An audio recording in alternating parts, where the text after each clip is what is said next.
Hey everyone, thanks for your support in 2024. We have a lot of cool stuff coming in 2025, and here are some of the things you can look forward to as we move into next year. In the lead up to The Mandalorian and Grogu in 2026, we'll be starting a full series rewatch of both The Mandalorian and The Book of Boba Fett on exploring hyperspace lanes beginning in October. You can also expect a rewatch of Andor, and we will have reviews of every episode of Andor and the rest of the Skeleton Crew as those come out. Josie will be returning as we continue to rank every Star Wars thing released ever. Reviews of every episode of every Marvel Disney Plus show, including Your Friendly Neighborhood Spider-Man, The Eyes of Wakanda, Wonder Man, Ironheart, Daredevil Born Again, and Marvel Zombies, the day after each episode releases, will be available on Beware of Spoilers. We'll be having special event podcasts on 30-minute reviews for the Academy Awards, our 2024 year in review in early January, ranking all of Phase 5 of the MCU after Fantastic Four First Steps comes out, and our 10th anniversary special. Once we complete our rankings of all the Pokemon games on the backlog files, we'll be moving on to Kingdom Hearts and Final Fantasy. Over on the YouTube channel, you can join in for playthroughs of Mario & Luigi Superstar Saga, Pokemon White, Pokemon Mystery Dungeon Blue Rescue Team, Kingdom Hearts Chain of Memories, Kingdom Hearts Recoded, Mario Golf Toadstool Tour, Sonic Adventure 2, LEGO Racers 2, LEGO Star Wars The Complete Saga, and SpongeBob SquarePants Battle for Bikini Bottom. Want to keep on top of all the new things we have coming? Subscribe at mwpnews.com, subscribe on YouTube at youtube.com/@mwpnews, or subscribe to Beware of Spoilers, 30-minute reviews, exploring hyperspace lanes, and the backlog files on Spotify or wherever you get your podcasts. Again, thank you for your support.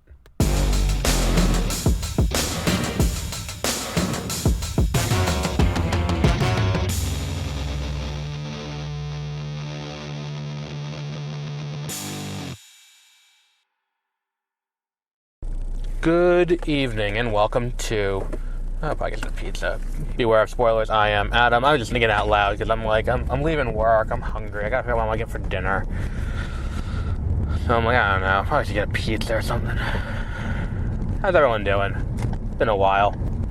Been busy. We're gonna start getting back on track though. Don't worry.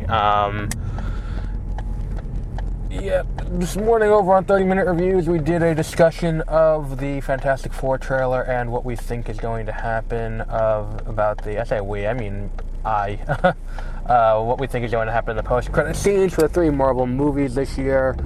So, you can check that out if you're interested over on 30-minute reviews, wherever you get your podcasts. On Exploring Hyperspace Lanes, we're starting our Andor rewatch in advance of the return of Andor in April.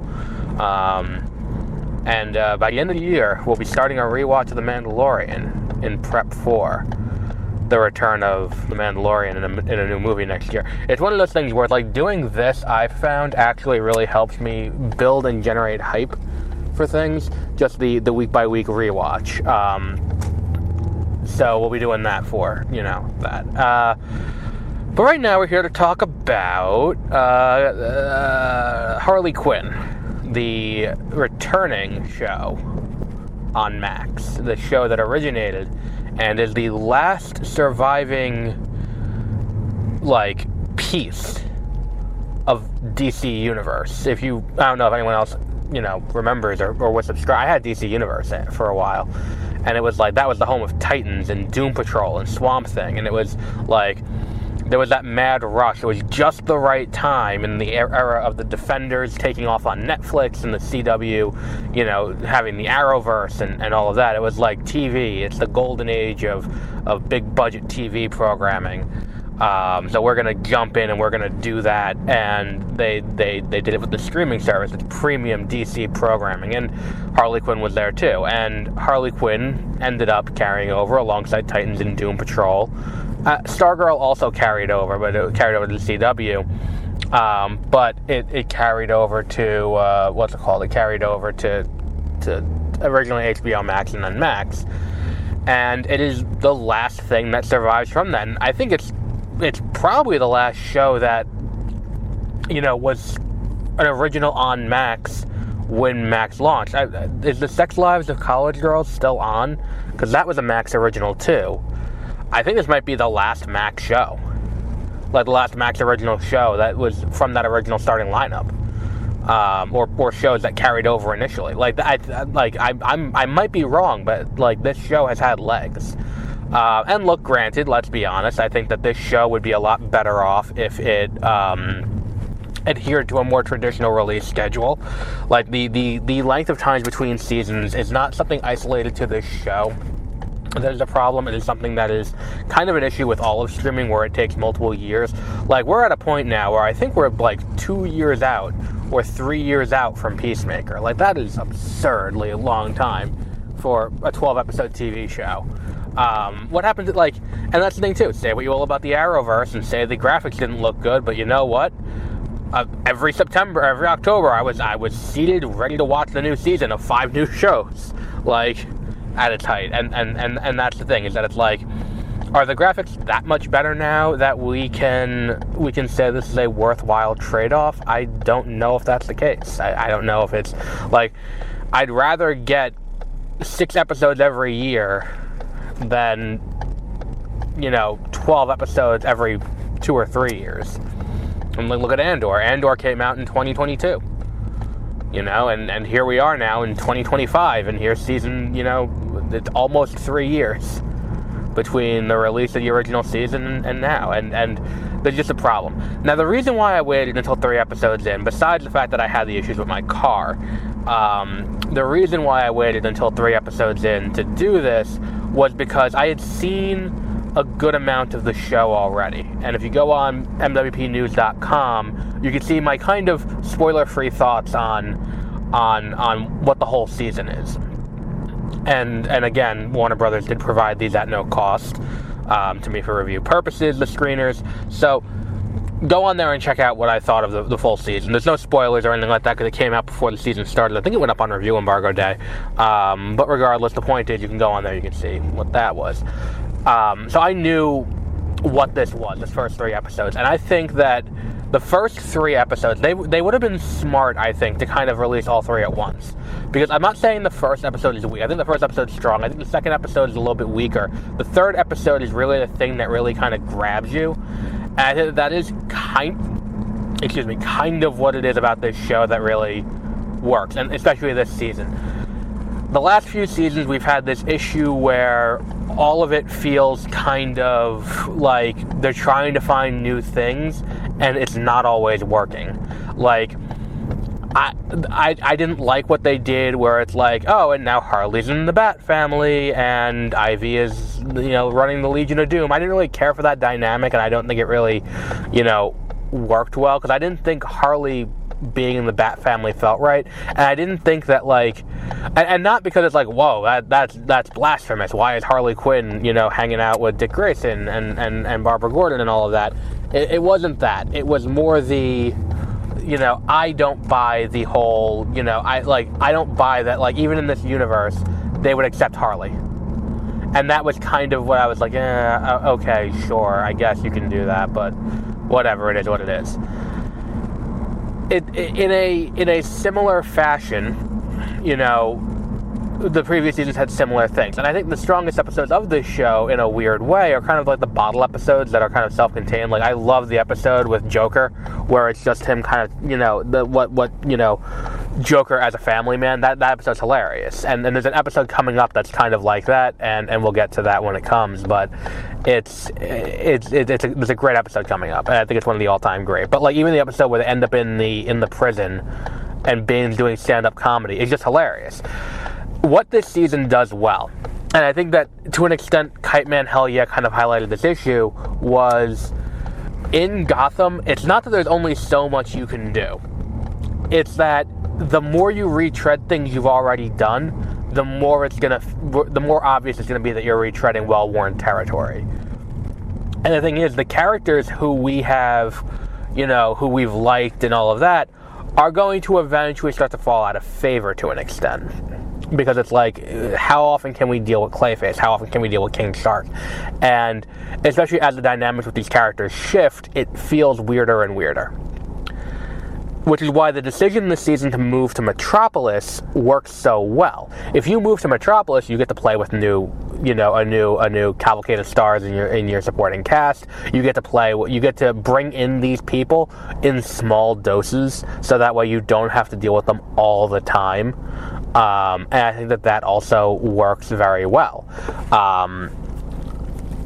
So like this first episode where it's like they decide, okay, we're going to go to Metropolis to the opening of the Superman Museum. Like, there's a lot of really great jokes, and from the culture shock of them going to Metropolis from Gotham, because Gotham sucks. And that's kind of the entire joke. Like, Gotham just sucks the whole time. And I think that they really nail that whole dynamic, especially when you get into the utopian city of Metropolis. Then you get, like, the second episode I think is the weakest, because the second episode is the one where you get King Shark back. And it's like, the babysitting thing didn't work for me. The third episode, and this is the thing that I was really, happy they did this season, because I hadn't done it prior. They really never dove deeply into Ivy's story. We got a lot over the course of multiple seasons going into going into Harley and how Harley works and what makes Harley tick. Ivy never felt quite as fleshed out. Ivy never felt quite as like three-dimensional a character as Harley did. And you know what? It's the show is called Harley Quinn. The problem is, after season 1, it very much becomes Harley and Ivy. Because was it season 1 that ends with them finally getting together? Or is that season 2? I think it's season 1 that ends with them finally getting together. But like that moment, like the entire show after that being about these two who are now together, like we never get a development level for Ivy that is as equal. We don't know her backstory, her history, or anything like that. It's laid out in this universe. We may know it from the historical context of the Batman comics, but like to have it fleshed out the way it is over these 2 episodes is just fantastic. And I think they do a great job of it. And it really makes you, care more about Ivy in a weird way. Like, and in a way, she feels more human now than she did before. Like, the whole thing with Floronic Man is just great. Like, her whole history with this guy is fantastic. And the way they lay it out, where she's dealing with this thing that she can't communicate with Harley, it's very well done.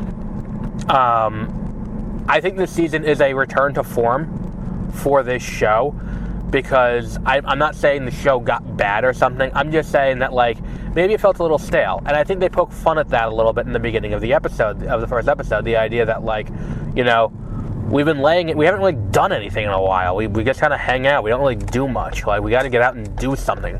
Like, the idea of them realizing that they've gone, that they've kind of stagnated, and being like, let's move to Metropolis, is a great little tongue-in-cheek way to the audience to be like, we're gonna do something different now. We're gonna give you a chance to really get to know us and get to know, and do something different. And the thing is too, it's like the change of scenery gives you the opportunity to dive into the characters deeper. I really enjoy these first 3 episodes. You can check them out on Max. I think it's very much worth your time. And again, this was based on review screeners that I did receive from Max, and it is worth. I would check this show out. Even if you've checked out for a bit, you don't need to have seen the prior seasons to come back in at this point. I think they do a great job of kind of not onboarding you or on-ramping you, which, like, we talked a lot about that with Doctor Who. The idea that, like, oh, we're going to get people back on board and get people back into the swing of things. For people who are either never been fans before or are lapsed fans, here's the on-ramp for you. This show is kind of that. This season's kind of that. And not in a way where it's like, oh, we're just going to, get you in. It's more of, we're going to get you up to speed with what this show is and who these characters are and what they are. And I think that's a really, really great way to handle this show. But we'll wrap up there for today. I don't have my phone in front of me right now because I'm driving, and I'm, I don't have, what's it called? Ooh, that's something. We do have at least one movie on the schedule this week, which is it Love Hurts, Heart Eyes is the horror movie, which opens this week. It will be with Ke Kwan and Ariana DeBose, who, again, probably need to get her a better agent. But we will be talking about that movie either Thursday or Friday. I don't have the exact date in front of me, but I will be going to see that. Next week, it is Captain America O'Clock. Captain America, Brave New World. Now, if you're looking for me to revisit things, this Thursday we'll be talking about the finale of, well, really the entirety of Falcon and the Winter Soldier, because my car broke down and that was the issue why we didn't continue with that through the month of January like I originally intended. But Falcon and the Winter Soldier we'll be talking about in its entirety. Then we'll be talking about Eternals next week in our rewatch quest for that. We may even do Eternals on Monday as our regular episode. Of 30-minute reviews. You can continue to follow along with our Andor rewatch, and I believe Josie is back possibly tomorrow. I haven't heard from her today. She might be back tomorrow to do Exploring Hyperspace Lanes. We will see. And if you want to hear my thoughts on the Fantastic Four trailer, go over to 30-minute reviews. On the backlog files, we do have a bunch of stuff on the calendar. We will be looking at we will be looking at Sleeper Become Human, Sleeper Human, Sleeper Cell 2, Sleeper Officer, Sleeper Police, whatever that game is. It just came out. We'll be talking about that. Hopefully we'll be getting to Avowed. We might be doing Avowed. I'm undecided at this point on the backlog files. I may put it to a vote. In the in the notes of next week's episode, but we will see. But yeah, we'll wrap up there for today. If you enjoy what we do, you can subscribe to all the shows by going on Spotify. If you give us 5 stars, that really helps out. Subscribe and listen to the episodes. We love that. And be sure to follow us on mwpnews.com. You can go on there and you can subscribe there. We do put up articles from time to time, and we'll be doing that more and more as I have more free time. And then one other thing, I forgot what it was. That's it. Good place to end the wrap up for today. And until our next episode, have a great rest of your week.